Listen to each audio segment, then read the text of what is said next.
Hey Internet, it's your favorite neighborhood diamond expert, Matthew Rain, coming to you live. It's live when I filmed it, that counts, from the back office of Gordon James Fine Diamonds. I've had a little more time on my hands than normal. Shockingly, I'm going to guess you have as well, and I thought it might be helpful and fun to put together a few videos about diamonds, jewelry, and just other related topics. I needed an excuse, if anything else, to put on a button-down shirt and a blazer, and I feel like a regular person again, and I'm excited, so we're going to keep moving forward and have fun with these. I'm going to start off these series of videos with a question I get all the time. What's the best way to clean your jewelry at home? This is good information to have. It's helpful now, it'll be helpful in a month, it'll be helpful in 5 years. Learn it, it's pretty easy. I should note though, this advice does not apply to silver jewelry, opals, pearl, and most hard stones, which can include lapis, turquoise, and jade. These materials can be porous, and it's better not to mess with them if you don't have to. Anyways, here's what we're going to need. We're going to need a glass of warm, soapy water. I just use 1 pump of soap into this. Hand soap works fine. An old toothbrush, and the ring you're going to clean. Now you pop the ring in there. You can hear that. Let it soak for a while. I've actually previously had this soaking.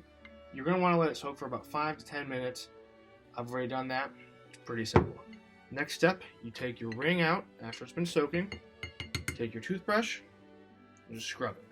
Now most people when they clean the top, which is good, that's helpful. The real trick though, you can get underneath to the bottom, that's where you're really going to want to clean. Diamonds are pretty cool. They chemically attract oil, which is helpful for mining. It's not good for wearing though. So the underneath is where the oil usually accumulates, it attracts gunk, and it helps block light flow from reflecting. So that's how they get kind of dead looking. After you've been scrubbing it a while, you can see that soap building up there. Trust me, it's there. I know my camera's not as good, but it's there. You're going to scrub it up, take to your sink. There is the sink. Look at that. Beautiful. You're going to let it run. Get up all the soap. A little more won't hurt. And then you're just going to let it air dry. It's that easy. Put it down on a cloth towel. 5 minutes, you're good to go. Or if you're in the neighborhood, when we're open again, stop by and we can do a deep clean.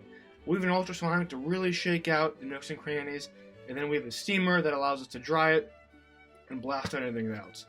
Hopefully everybody out there is staying safe. This information is helpful.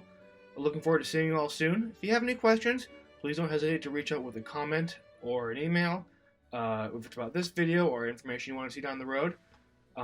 This was fun. Hopefully you had fun as well. Alright. Instagram, YouTube, the internet.